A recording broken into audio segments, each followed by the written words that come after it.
ನಮಸ್ಕಾರ. ಹಾಡು ಮತ್ತು ಹರಟೆ ಚಾನೆಲ್ಗೆ ನಿಮಗೆ ಮತ್ತೊಮ್ಮೆ ಸ್ವಾಗತ. ಇಂದು ನಾವು ಮಾತಾಡೋ ವಿಚಾರ ಜೆನ್ ಝಿ ಬಗ್ಗೆ. 15ರಿಂದ 25 ವರ್ಷ ಇರೋ ಮಕ್ಕಳ ಬಗ್ಗೆ. ಹಿಂದಿನ ಸಂಚಿಕೆಯ ಮುಂದುವರೆದ ಭಾಗ. ನಾನು ಮುಂಚೆ ತಿಳಿಸ್ದಂಗೆ ಈ ವಯೋಮಾನದಲ್ಲಿ 15ರಿಂದ 25ರಲ್ಲಿರೋ ಜನಸಂಖ್ಯೆ ಸುಮಾರು 32 ಕೋಟಿ ಇದೆ. ನಮ್ಮ ದೇಶದ 20% ಇದರಲ್ಲೇ ಆಗಿಬಿಡುತ್ತೆ. 20ಕ್ಕೂ ಮೇಲ್ಪಟ್ಟು ಈ ವಯೋಮಾನ ಇದ್ದವರಿದ್ದಾರೆ. ಇವರು ತಮ್ಮ ಜೀವನನ ಯಾವ ರೀತಿ ರೂಪಿಸ್ಕೋತಾರೆ ಅನ್ನೋದು ಬಹಳ ಮುಖ್ಯ ಆಗುತ್ತೆ. ಯಾಕೆ ಅಂತಂದರೆ ಅದು ಬರೀ ಇವರ ಜೀವನಕ್ಕೆ ಸಂಬಂಧಪಟ್ಟಿದ್ದಲ್ಲ, ಮತ್ತು ಡೈರೆಕ್ಟಾಗಿ ನಮ್ಮ ನೇಷನ್ ಬಿಲ್ಡಿಂಗಿಗೂ ಅದು ಲಿಂಕ್ ಆಗುತ್ತೆ. ಇನ್ಸ್ಟೆಂಟಾಗಿ ಲಿಂಕ್ ಆಗುತ್ತೆ. ಈ ವಯೋಮಾನದವ್ರಿಗೆ ಇರೋ ಅವಕಾಶಗಳೇನು ಮತ್ತು ಅವ್ರಿಗಿರೋ ಚಾಲೆಂಜ್ಗಳೇನು ಅದ್ರ ಬಗ್ಗೆ ನಿಮ್ಮ ಮುಂದೆ ಚರ್ಚಿಸೋಕ್ಕೆ ಇಷ್ಟಪಡ್ತೀನಿ. ಮೊದಲು ಅವ್ರಿಗಿರೋ ಅವಕಾಶಗಳು. ಈ ವಯೋಮಾನದವ್ರಿಗೆ, ಈ ಗ್ರೂಪಲ್ಲಿರೋ ಜನಗಳಿಗೆ ಅವರ 15 ವರ್ಷದ ಜೀವನ ಮತ್ತು ಅದರಲ್ಲಿ ಅವರು ಕಂಡುಕೊಂಡ ಅರ್ಥಗಳು, ನಾನು ಮುಂಚೆ ಹೇಳಿದ್ನಲ್ಲ, DNA ಒರಿಜಿನಲ್ ಪರ್ಸನಾಲಿಟಿ, ಅವುಗಳಿಗೆ ಒಂದು ನಿರ್ದಿಷ್ಟವಾದ ಒಂದು ರೂಪ ಬಂದಿರುತ್ತೆ ಇಷ್ಟೊತ್ತಿಗೆ. ಈ ಸಮಯ ಬಹಳ ಮುಖ್ಯ ಅವರಿಗೆ ಸೈಂಟಿಫಿಕ್ಕಾಗಿ ತಾವು ಯಾರು ಅಂತ ಅರ್ಥ ಮಾಡ್ಕೊಳ್ಳೋಕ್ಕೆ. ಸೆಲ್ಫ್ ಅವೇರ್ನೆಸ್ ಅಂತ ಹೇಳ್ತೀವಲ್ಲ, ಅದನ್ನು ಈ ಏಜ್ ಗ್ರೂಪಲ್ಲಿರೋರಿಗೆ ತಿಳಿಸೋದು ಮತ್ತು ಕಂಡುಕೊಳ್ಳೋಕ್ಕೆ ಸಹಾಯ ಮಾಡೋದು ಬಹಳ ಮುಖ್ಯ. ಅವರ ಶಕ್ತಿ ಏನು, ಅವರ ಚಾಲೆಂಜ್ಗಳೇನು, ಮತ್ತು ಬಹಳಷ್ಟು ಅವರಿಗೆ ಸಂಬಂಧಪಟ್ಟ ವಿಚಾರಗಳು ಅವ್ರಿಗೆ ತಿಳುವಳಿಕೆ ಕೊಡೋದಕ್ಕೆ ಸೂಕ್ತ ಸಮಯ ಈ ಏಜ್ ಗ್ರೂಪ್ನವ್ರಿಗೆ. ಸೊ ಪೇರೆಂಟ್ಸ್ದು ಒಂದು ದೊಡ್ಡ ಜವಾಬ್ದಾರಿ ಏನಪ್ಪ ಅಂದರೆ, ಅದಕ್ಕೆ ನಾವು ಅವಕಾಶ, ದಾರಿ ತೋರಿಸ್ಬೇಕು. ಸರಿಯಾದ ಮೆಂಟರ್ನ ಕಂಡುಹಿಡಿದು ಅದನ್ನು ತೋರಿಸ್ಕೊಡೋಕ್ಕೆ ಸಾಕಷ್ಟು ಜನ ಇರ್ತಾರೆ. ಅವರುಗಳಲ್ಲಿ ಸರಿಯಾದವ್ರನ್ನ, ನಿಮಗೆ ಹಿಡಿಸಿದವ್ರನ್ನ ಕಂಡುಹಿಡಿದು ಅವ್ರ ಮೂಲಕ ನಿಮ್ಮ ಮಕ್ಕಳ ಶಕ್ತಿ ಏನು, ಅವರ ಚಾಲೆಂಜಸ್ ಏನು ಅನ್ನೋದನ್ನು ಅವ್ರಿಗೆ ತಿಳಿಸೋದು ಮತ್ತು ನೀವು ತಿಳ್ಕೊಳ್ಳೋದು ಬಹಳ ಮುಖ್ಯ. This is A great opportunity ನಮ್ಮ ಕೈ ಮುಂದೆ ಇರೋದು. ಎರಡನೇ ಆಪರ್ಚುನಿಟಿ ಈ ಗ್ರೂಪ್ನವ್ರಿಗೆ ಏನಪ್ಪ ಅಂದರೆ, ಡಿಸಿಷನ್ ಮೇಕಿಂಗ್ನ we can help them become good decision makers. ನಮ್ಮ ಜೀವನದ ಸಣ್ಣ ಸಣ್ಣ ನಿರ್ಧಾರಗಳಿಗೆ ತಗೊಳ್ಳೋಕ್ಕೆ ಅವ್ರಿಗೆ ಬಿಡಿ. ತಪ್ಪಾದರೆ, ಚಿಕ್ಕ ತಪ್ಪಾದರೆ ತಪ್ಪಾಗಲಿ, ಅದರಿಂದ ಆಗೋ ತೊಂದರೆನ ಅವ್ರ ಜೊತೆ ನಾವು ಅನುಭವಿಸೋಣ. ಹೇಳಬೇಡಿ, ನಾನು ಮುಂಚೆ ಹೇಳಿದ್ದೆ ಹಿಂಗೆ ಮಾಡಬೇಡ ಅಂತ, ನೋಡಿ ನೀನು ಮಾಡಿ ಹಿಂಗೆ ಆದೆ ಅಂತ ಹೇಳೋದು ಈ ವಯಸ್ಸಿನ ಮಕ್ಕಳಿಗೆ ಆ ರೀತಿ ಬುದ್ಧಿ ಅವ್ರಿಗೆ ಸರಿಯಾದ ರೀತಿ ತಲುಪಿಸೋದಲ್ಲ. Let them experience practical way. ಅದಕ್ಕೆ ಜೀವನದ ದೊಡ್ಡ ದೊಡ್ಡ ಡಿಸಿಷನ್ ಅವ್ರು ಕೊಟ್ಬಿಡ್ಬೇಡಿ. ನೀನು ಮದುವೆ ಆಗೋದು ಯಾರನ್ನ ಅಂತಂದರೆ ನೀನೇ ಹುಡ್ಕೊಂಡು ಬಾಪ ಅಂತ ಹೇಳಬೇಡಿ. ಬೇಡ ಬೇಡ, ಚಿಕ್ಕ ಚಿಕ್ಕ ನಿರ್ಧಾರಗಳು ಕೊಡಿ ಅವ್ರಿಗೆ. ಅದರಲ್ಲಾಗೋ ಸರಿ ತಪ್ಪುಗಳನ್ನು ಅವರೇ ಅನಲೈಸ್ ಮಾಡಲಿ. ಅದರಿಂದ they will become better decision makers. ಇದು ಎರಡನೇ ಅವಕಾಶ ನಮ್ಮ ಕಣ್ಮುಂದೆ ಇದೆ. ಅದರ ಪೂರ್ತಿ ಪ್ರಯೋಜನ ನಾವು ಪಡೆದುಕೊಳ್ಳೋಣ, ಅವ್ರಿಗೂ ಕೊಡೋಣ. ಮೂರನೇ ಅವಕಾಶ ಏನಿದೆ, ಅವ್ರ ಮುಂದಿನ ಓದು ಯಾವ ಸ್ಪೆಷಲೈಸೇಷನ್ ತಗೋಬೇಕು, ಅಥವಾ ಅವ್ರ ವಿದ್ಯಾರ್ಜನೆ ಆದಮೇಲೆ ಯಾವ ಕೆರಿಯರ್ಗೆ ಹೋಗಬೇಕು ಅಂತ ಅವ್ರಿಗೆ ತಿಳಿಸ್ಕೊಡೋದಕ್ಕೆ ಇದು ಸೂಕ್ತ ಸಮಯ. ಯಾವುದನ್ನು ಅವರು ಪ್ಯಾಷನ್ನಾಗಿ ಮುಂದುವರಿಸಬಹುದು, ಯಾವ ಆ್ಯಪ್ಟಿಟ್ಯೂಡ್ನ ಪ್ಯಾಷನ್ನಾಗಿ ಇಟ್ಕೋಬೋದು, ಯಾವ ಆ್ಯಪ್ಟಿಟ್ಯೂಡ್ನ ಹಾಬಿಯಾಗಿ ಇಟ್ಕೋಬೋದು. ಇದಕ್ಕೆ ಒಂದು ಉದಾಹರಣೆ ಸಮೇತ ನಿಮ್ಗೆ ತಿಳಿಸ್ತೀನಿ. ನನ್ನ ಹತ್ರ ಒಬ್ಬ ಕ್ಲೈಂಟ್ಸ್ ಬಂದರು, ಪೇರೆಂಟ್ಸ್ ಬಂದರು. ಅವರ ಮಗ ಮೋಸ್ಟ್ಲಿ 11th ಸ್ಟ್ಯಾಂಡರ್ಡ್ ಓದ್ತಾ ಇದ್ದ ಅಂತ ಕಾಣುತ್ತೆ. ಅವ್ರು ಬಂದಿದ್ದು ನನಗೆ, ಸರ್ ಇವನಿಗೆ ನೀವು ಬುದ್ಧಿ ಹೇಳಬೇಕು ಅಂತ ಬಂದರು. ನಾನು ಹೇಳಿದೆ, ನಿಮ್ಮ ಮಗ ಅವನು, ನಿಮ್ಮ ಜೊತೆ ದಿವಸ ಪೂರ್ತಿ ನಿಮ್ಮ ಜೊತೆ ಕಳೀತಾನೆ, ಇವತ್ತು ತಾನೇ ನಾನು ನೋಡಿದ್ದಾನೆ. ದಿವಸ ಪೂರ್ತಿ ನಿಮ್ಮ ಜೊತೆ ಇದ್ದ ನಿಮ್ಮ ಮಾತನ್ನೇ ಅವನು ಕೇಳಲಿಲ್ಲ ಅಂತಂದರೆ ನಾನು ಬುದ್ಧಿ ಹೇಳಿದ್ರೆ ಕೇಳ್ತಾನೆ ಅಂತ ನಿಮಗೇನು, ಯಾವ ರೀತಿ ನಿಮಗೆ ನಂಬಿಕೆ ಉಂಟಾಯಿತು ಅಂತ ಕೇಳಿದೆ ನಾನು ಅವ್ರಿಗೆ. ಆಗ ಅವ್ರು ಹೇಳಿದ್ರು, ಇಲ್ಲ ಸರ್, ನಮ್ಮ ಫ್ರೆಂಡ್ ಒಬ್ರು ಇದ್ದಾರೆ, ಅವ್ರ ಹೆಸರು ಹೇಳ್ಬಿಟ್ಟು ಹೇಳಿದ್ರು, ಅವ್ರು ಕಳಿಸಿದ್ರು, ನೀವು ಅವನ ಜೊತೆ ಮಾತಾಡಿದ್ರೆ ಒಳ್ಳೆಯದಾಗತ್ತೆ ಅಂತ ಹೇಳಿದ್ರು, ಅದಕ್ಕೆ ಕರ್ಕೊಂಡು ಬಂದಿದ್ದೀವಿ ಅಂದರು.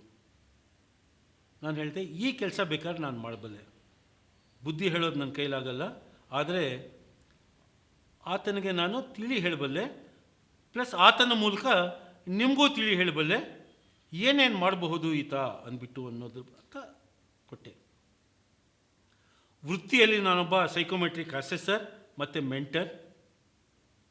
ವಿದ್ಯಾರ್ಥಿಗಳಿಗೆ ಒಂದು ರೀತಿ ದಾರಿ ತೋರಿಸೋ ಒಂದು ದಾರಿ ದೀಪ ಅಂತ ಏನಾದರೂ ಕರೀರಿ, ನಾನು ಆ ಕೆಲಸನ ಮಾಡ್ತೀನಿ, ಚೆನ್ನಾಗೇ ಮಾಡ್ತೀನಿ. ಈ ಹುಡುಗನಿಗೆ ಕೂಡ ನನ್ನ ಅಸೆಸ್ಮೆಂಟ್ಸ್ ಕೊಟ್ಟೆ. ಅವನಲ್ಲಿರೋ ಒಂದು ಆ್ಯಪ್ಟಿಟ್ಯೂಡ್ ನನ್ನ ಕಣ್ಮುಂದೆ ಬಹಳ ಸ್ಪಷ್ಟವಾಗಿ ಗೋಚರ ಆಯಿತು. ಅದೇನಪ್ಪ ಅಂತಂದರೆ, ಈತನಿಗೆ ಪ್ಲ್ಯಾನೆಟ್ಸ್ ಬಗ್ಗೆ ತುಂಬ ಅರಿವಿದೆ, ಇಂಟ್ರೆಸ್ಟ್ ಇದೆ ತಿಳ್ಕೊಳ್ಳೋಕ್ಕೆ. ಪ್ಲ್ಯಾನೆಟ್ಸ್ ಬಗ್ಗೆ ಈಗಾಗಲೇ ತಿಳ್ಕೊಂಡಿದ್ದಾನೆ. ಮೆಟಾಫಿಸಿಕಲ್ ಅಂತಂತೀವಲ್ಲ, ಇದ್ರ ಬಗ್ಗೆ ತುಂಬ ಜ್ಞಾನ ಇದೆ, ಒಲವು ತುಂಬ ಇದೆ. ಈತನ ಪೇರೆಂಟ್ಸ್ ಇಷ್ಟ ಏನು, ಅವನು ಇಂಜಿನಿಯರಿಂಗ್ ಓದಬೇಕು ಅಂತ.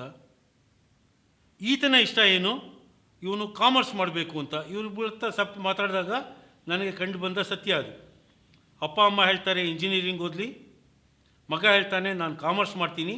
ಇದು ಅವರಲ್ಲಿ ಒಂದು ಗಲಾಟೆ, ಜಗಳ, ಬೇರೆ ಬೇರೆ ಅಭಿಪ್ರಾಯಗಳಿಗೆ ಒಂದು ವಿಷಯ ಇದು. ಆ್ಯಂಡ್ ನನ್ನ ಅಸೆಸ್ಮೆಂಟಲ್ಲಿ ಏನು ಗೊತ್ತಾಯಿತು, ಈತನಿಗೆ ಮೆಟಾಫಿಸಿಕ್ಸ್ ಬಗ್ಗೆ ತುಂಬ ಒಲವಿದೆ. ಸೊ ಅವರು ಒಂದು ಜಗಳ ತೊಗೊಂಡು ಬಂದರೆ ನಾನು ಅವ್ರ ಜಗಳಕ್ಕೆ ಇನ್ನೊಂದು ವಿಚಾರ ಕೊಡೋ ಹಂಗಾಯಿತು. ಆದರೆ ನನ್ನ ಕೆಲಸ ಜಗಳ ತರೋದಲ್ಲ, ಅದನ್ನು ಸಾಲ್ವ್ ಮಾಡೋದು. ಪೇರೆಂಟ್ಸ್ ಯಾತಕ್ಕೆ ಇಂಜಿನಿಯರಿಂಗ್ ಮಾಡಬೇಕು ಅಂತ ಅಂದ್ಕೊಂಡ್ರು, ಯಾಕೆ ಅಂತಂದರೆ ಅವರ ಓದೋ ಕಾಲಘಟ್ಟದಲ್ಲಿ ಇಂಜಿನಿಯರಿಂಗ್ ಅಥವಾ ಮೆಡಿಸಿನ್ಗೆ ಬಹಳ ಫ್ಯೂಚರ್ ಇತ್ತು. ಅವರ ಅಣ್ಣ ತಮ್ಮಂದರು ಅವರ ಮಕ್ಕಳನ್ನ ಇಂಜಿನಿಯರಿಂಗ್ ಕಳಿಸಿದ್ದಾರೆ. ಸೊ ನನ್ನ ಮಗನೂ ಇಂಜಿನಿಯರಿಂಗ್ ಓದಬೇಕು ಅನ್ನೋ ಒಂದು ಸಹಜ ಆಸೆನೇ, ಸರಿ ಅನ್ನಲ್ಲ, ಸಹಜ ಆಸೆ. ಈತನಿಗೆ ಯಾಕೆ BCom ಓದಬೇಕು ಅಂತ ಆಸೆ, ಸ್ಕೂಲಿಂದ ಒಟ್ಟಿಗೆ ಓದಿ ಬಂದ ಕೆಲವು ಫ್ರೆಂಡ್ಸ್ಗಳು ಕಾಮರ್ಸ್ ಓದಬೇಕು ಅಂತಿದ್ದಾರೆ. ಇವನು ಹೊಸದಾಗಿ ಇಂಜಿನಿಯರಿಂಗ್ ತೊಗೊಂಡ್ರೆ ಅವ್ರುಗಳ ಸ್ನೇಹತ್ವ ಕಳ್ಕೊಂಡು ಬಿಡ್ತೀನಿ, ಹೊಸ ಫ್ರೆಂಡ್ಸ್ ಹೆಂಗಿರ್ತಾರೋ ಗೊತ್ತಿಲ್ಲ, ಹೊಸ ಸಬ್ಜೆಕ್ಟ್ ಕಲಿಬೇಕಾಗತ್ತೆ ಅನ್ನೋ ಭಯ ಈತನದು. ಸೊ ನಾನು ಈ ಹುಡುಗನಿಗೆ ಅಡ್ವೈಸ್ ಮಾಡೋದಾಗಲಿ, ಅದ್ರ ಜೊತೆಗೆ ಪೇರೆಂಟ್ಸ್ಗೂ ನಾನು ತಿಳಿ ಹೇಳಬೇಕಾಗಿ ಬಂತು. ನನ್ನ ಕಥೆನ ಚಿಕ್ಕದಾಗಿ ಹೇಳಬೇಕು ಅಂತಂದರೆ, ಆತ ಇಂಜಿನಿಯರಿಂಗ್ ಮುಂದುವರಿಸ್ದ. ಯಾಕೆ ಅಂತಂದರೆ ಆ ಹುಡುಗನಲ್ಲಿ ನಾನು ಅವನಿಗೆ ತಿಳಿ ಹೇಳಬೇಕಾಯ್ತು, ಇಂಜಿನಿಯರ್ ಆಗೋಕ್ಕೆ ಇರಬೇಕಾದಂಥ ಎಲ್ಲ ಇಂಟೆಲಿಜೆನ್ಸು ನಿನ್ನಲ್ಲಿ ಇದೆ, ಪ್ಲಸ್ ಸ್ನೇಹಿತರನ್ನ ಕಳ್ಕೊಂಡು ಬಿಡ್ತೀನಿ ಅನ್ನೋ ಭಯ ಬೇಕಾಗಿಲ್ಲ. ಯಾಕೆ ಅಂತಂದರೆ ಕೆಲವು ಸ್ನೇಹಿತರನ್ನ ಕಳ್ಕೊಳ್ಳೋದು ಸ್ವಾಭಾವಿಕ ಕೂಡ, ನಾವೆಲ್ಲರೂ ಕಳ್ಕೊಳ್ತೀವಿ ಕೆಲವು ಸ್ನೇಹಿತರನ್ನ. ಹೊಸ ಸ್ನೇಹಿತರನ್ನ ಸಂಪಾದಿಸೋದಕ್ಕೆ ಒಂದು ಅವಕಾಶ ಇದೆ ಅನ್ನೋ ಅವ್ನಿಗೆ ಅದೊಂದು ಮೋಟಿವೇಶನ್ ತೋರಿಸಿದೆ. ಪ್ಲಸ್ ಹಳೆ ಸ್ನೇಹಿತರನ್ನ ಯಾವ ರೀತಿ ಅವನು ಕಳ್ಕೊಳ್ದೇ ಇರ್ಬೋದು ಅನ್ನೋದಕ್ಕೆ ಕೆಲವು ಅವನಿಗೆ ರೀತಿಗಳನ್ನು ಅವನಿಗೆ ತಿಳಿಸ್ಕೊಟ್ಟೆ. So he also became confident in studying engineering. ಯಾಕೆಂದರೆ ಅವನ ಉದ್ದೇಶ ತಂದೆ ತಾಯಿಯ ವಿರುದ್ಧ ಹೋಗಬೇಕು ಅಂತಿರಲಿಲ್ಲ. ಯಾವ ಮಕ್ಕಳಿಗೂ ಅದು ಇರೋದು ಇಲ್ಲ. ಸೊ ಎರಡನ್ನೂ ಮ್ಯಾಚ್ ಆಗಿ ಮಾಡಿಸ್ದೆ. ಅವನ ಮೆಟಾಫಿಸಿಕ್ಸ್ ಇಂಟೆಲಿಜೆನ್ಸ್ ಹೆಂಗಪ್ಪ ಇತ್ತು ಅಂತಂದರೆ, ಅವರಪ್ಪನ ಕೇಳಿದೆ, ಏನು ಮಾಡ್ತಾನೆ ನಿಮ್ಮ ಮಗ ಸ್ಕೂಲಿಂದ ಬಂದ ತಕ್ಷಣ ಅಂತ. ಅಮ್ಮನಿಗೆ ಒಂದು ದೊಡ್ಡ ಕಂಪ್ಲೇಂಟು, ಏನಪ್ಪ ಈ ಹುಡುಗನ ಮೇಲೆ ಅಂತಂದರೆ, ಸ್ಕೂಲಿಂದ ಬಂದ ತಕ್ಷಣ ಪುಸ್ತಕ ಎಲ್ಲ ಬಿಸಾಕ್ಬಿಟ್ಟು ಅವ್ರ ತಾತ ಹತ್ರ ಹೋಗ್ತಾನೆ. ಅವರು ಅಸ್ಟ್ರಾಲಜರ್ ಅವರು, ಅವ್ರಿಗೆ ಇವನು ಚಾರ್ಟ್ಗಳೆಲ್ಲ ಬರ್ಕೊಟ್ಟು ಅವ್ರ ಜೊತೆ ಮಾತಾಡ್ತಾ ಕೂತ್ಬಿಡ್ತಾನೆ. ಆವಾಗ ನನಗೆ ಗೊತ್ತಾಯ್ತು ಇವನಿಗೆ ಹೆಂಗೆ ಫಿಸಿಕ್ಸಲ್ಲಿ ಅವನಿಗೆ ಆ್ಯಪ್ಟಿಟ್ಯೂಡ್ ಇದೆ ಅಂತ. ಅದನ್ನು ಕೊಲ್ಲೋದು ಬೇಡ ಅಂತ ಹೇಳಿ ಆತನಿಗೆ ಪ್ರೊಫೆಷನ್ನಾಗಿ ಇಂಜಿನಿಯರಿಂಗಾಗಿ ಹೆಂಗೆ ಓದಬೇಕು ಅಂತ ತಿಳಿಸ್ಕೊಟ್ಟೆ. ಪ್ಯಾಷನ್ನಾಗಿ ಈ ಅಸ್ಟ್ರಾಲಜಿ ಬಗ್ಗೆ ಹೆಂಗೆ ಆತ ಕಲ್ತ್ಕೋಬೋದು, ಹೆಂಗೆ ಅದ್ರ ಬಗ್ಗೆ ತಿಳ್ಕೊಳ್ಳೋದ್ರಿಂದ ಅವನು ಇನ್ನೂ ಎನರ್ಜಿನ ಅವನು ವೃದ್ಧಿಗೊಳಿಸ್ಕೋಬೋದು ಅಂತ ಅದಕ್ಕೊಂದು ದಾರಿ ತೋರಿಸ್ಕೊಟ್ಟೆ. ಪ್ಲಸ್ ಫ್ರೆಂಡ್ಗಳ ಜೊತೆ ಹೆಂಗೆ ಕಂಟಿನ್ಯೂ ಆಗದೇ ಇರ್ಬೋದು ಅಂತ ಆತನಿಗೆ ಇದ್ದ ಕೆಲವು ಸ್ಟ್ರೆಂತ್ಗಳನ್ನು ತೋರಿಸ್ಕೊಟ್ಟು ಅವನಿಗೊಂದು ಒಳ್ಳೆಯ ಹಾಬಿನೂ ಡೆವಲಪ್ ಮಾಡಿಕೊಟ್ಟು ಆತನಿಗೆ ಒಂದು ಟೈಮ್ ಟೇಬಲ್ ಅಂತ ಒಂದು ಬರ್ಕೊಟ್ಟು ಅವನಿಗೆ ಈಗ ಅವನು ಒಂದು ಕಾರ್ಪೊರೇಟಲ್ಲಿ ಸಕ್ಸಸ್ಫುಲ್ಲಾಗಿ ಕೆಲಸ ಮಾಡ್ತಿದ್ದಾನೆ. ಅಸ್ಟ್ರಾಲಜಿ ದಾರಿಲೂ ತುಂಬ ಮುಂದುವರೆದಿದ್ದಾನೆ. ಒಳ್ಳೆ ಹಾಬಿಯಾಗಿ ತೊಗೊಂಡಿದ್ದಾನೆ. ಬಹಳ ಜನಕ್ಕೆ ಗೈಡೆನ್ಸು ಕೊಡ್ತಾ ಇದ್ದಾನೆ. ಅಪ್ಪ ಅಮ್ಮನೂ ಸಂತೋಷವಾಗಿದ್ದಾರೆ, ಹುಡುಗನೂ ಸಂತೋಷವಾಗಿದ್ದಾನೆ. ಸ್ನೇಹಿತರೆ, ಇದುವರೆಗೂ ನಾನು ಹೇಳಿ ಬಂದಿದ್ದಕ್ಕೆ ಏನಪ್ಪ ಅಂದರೆ, ಈ ಏಜ್ ಗ್ರೂಪಲ್ಲಿ ಇರೋರಿಗೆ ಅವಕಾಶಗಳು ತುಂಬ ಇರುತ್ತೆ. ನಾವು ಅವಕಾಶಗಳ ಬಗ್ಗೆ ಗಮನ ಕೊಡೋಣ. ಅದು ಒಂದು ಹೂವು ಅರಳತ್ತೆ ಅಂತೀವಲ್ಲ, ಆ ಒಂದು ಅರಳೋ ಒಂದು ವಯಸ್ಸಿದು. ಚೆನ್ನಾಗಿ ಅರಳಲಿ, ಚೆನ್ನಾಗಿ ಬೆಳೆಯಲಿ. ಇದು ಈ ಸಂಚಿಕೆಯ ಉದ್ದೇಶ. ತೊಂದರೆಗಳು ಇರುತ್ತೆ. ನಿಮ್ಮ ಮನೆಯಲ್ಲಿ ಈ ವಯಸ್ಸಿನವ್ರು ಯಾರನ್ನ ಇದ್ದು ಅವರ ಬಗ್ಗೆ ನಿಮಗೇನಾದರೂ ತೊಂದರೆ ಇದೆ ಅಂತ ನಿಮ್ಗೆ ಅನಿಸಿದ್ರೆ, ಏನು ತೊಂದರೆ ಅನ್ನೋದನ್ನು ನನಗೆ ತಿಳಿಸ್ಕೊಡಿ. ನನ್ನ ಉದ್ದೇಶ ನಿಮಗೆ ಸಹಾಯ ಮಾಡೋದು, ಆ ತೊಂದರೆಯನ್ನು ನೀವು ಸರಿಯಾದ ರೀತಿ ಅರ್ಥ ಮಾಡಿಕೊಡೋದು. ಅದನ್ನು ಖಂಡಿತ ಮಾಡಿಕೊಡ್ತೀನಿ. ನಿಮ್ಮ ಸ್ನೇಹಿತರು, ಪರಿಚಯಸ್ಥರ ಮನೆಯಲ್ಲಿ ಈ ಏಜ್ ಗ್ರೂಪ್ನವ್ರು ಇದ್ದಾರೆ ಅಂದರೆ ಈ ವಿಡಿಯೋನ ಶೇರ್ ಮಾಡಿ. ಹಾಡು ಮತ್ತು ಹರಟೆ ಚಾನೆಲ್ಗೆ ನೀವಿನ್ನೂ ಸಬ್ಸ್ಕ್ರೈಬ್ ಮಾಡಿಲ್ಲ ಅಂದರೆ ದಯವಿಟ್ಟು ಸಬ್ಸ್ಕ್ರೈಬ್ ಮಾಡಿ. ನಿಮ್ಮ ಉತ್ತೇಜನ ನನಗೆ ಆಕ್ಸಿಜನ್. ಮುಂದಿನ ಸಂಚಿಕೆಯಲ್ಲಿ 25ರಿಂದ 30 ವರ್ಷ ಇರೋ ಜನಗಳ ಬಗ್ಗೆ ಮಾತಾಡೋಣ.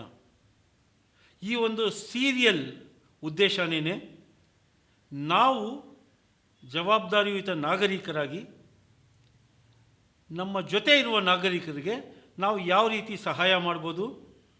ಅದು ಕೆಲವು ಸಮಯ ಅದು ನಮ್ಮ ಕರ್ತವ್ಯ ಕೂಡ ಇರುತ್ತೆ. ಇದನ್ನು ನಿಭಾಯಿಸೋದ್ರಿಂದ ಅವರನ್ನು ಒಳ್ಳೆಯ ಸಿಟಿಸನ್ಸ್ ಆಗಿ ಹೆಂಗೆ ಮಾಡೋದು ಮತ್ತು ಅವರು ನಮ್ಮ ದೇಶನ ಯಾವ ರೀತಿ ಅವರು ಮುಂದೆ ಕಟ್ಟಬಹುದು ಅನ್ನೋದಕ್ಕೆ ನಾನು ಕೊಡ್ತಿರೋ ಕೆಲವು ಸಲಹೆಗಳು, ಉಪಯೋಗ ಆಗುವಂಥ ಸಲಹೆಗಳು. ಮುಂದಿನ ಸಂಚಿಕೆ ತನಕ ನಮಸ್ಕಾರ.